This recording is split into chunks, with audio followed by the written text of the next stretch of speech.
Hello, good morning sis. For the second time, part 2 yung niluto natin ngayon. Napindot ko yung ibang di dapat mapindot. So ito na, nagluto na tayo ng ampalaya. Ito, nagisa na natin sa ahos, bombay at kamatis. At nilagyan na po natin ng seasoning at asin. Yung ating ampalaya, dinagdagan ko na siya ng tubig para pakuluan ng para magkulo lang ng konting minuto.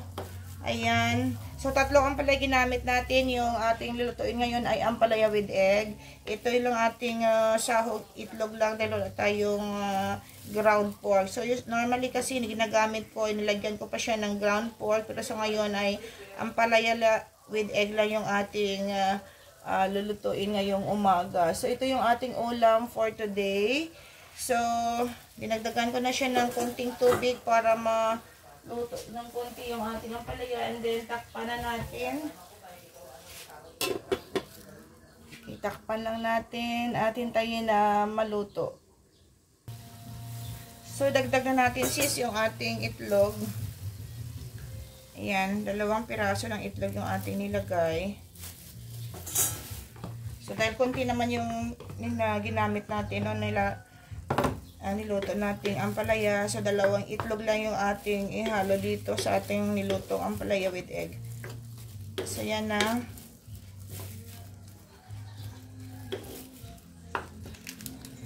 Dagdagan natin ng konting seasonings.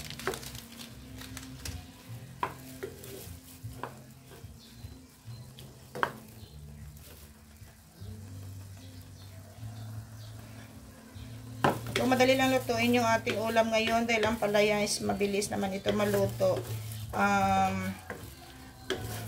Ayan na medyo na ano na yung kanyang tubig, no? Wala na siyang tubig na nilagay ko kanina. So, very simple na ulam pero masarap at masustansya yung ating ulam na ampalaya. So, konti lang natin niluto dahil 3 lang kakain ito. So, tikman natin kung okay na ba yung lasa nito at yung kanyang asin.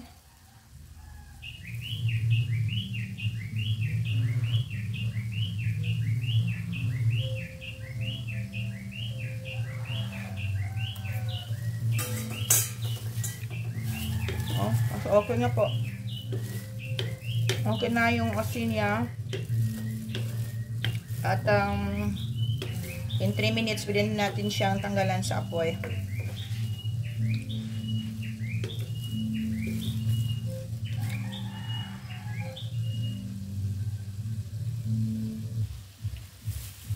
So, pwede na natin ito tanggalan sa apoy sis. Okay na siya at medyo makrispy pa siya, no? So, mas masarap yung ampalaya na pag crispy pa yung kinakain natin, no? Na hindi siya lanta.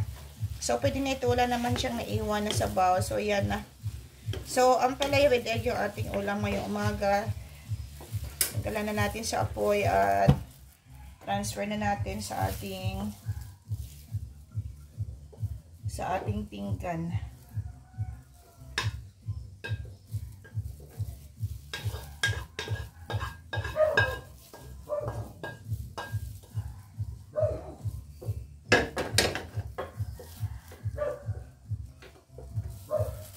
So, ito na, naluto na yung ating ulam ngayong umaga. So, ampalaya with egg, yung ating ulam. Thank you for watching and bye! Thank you and God bless everyone.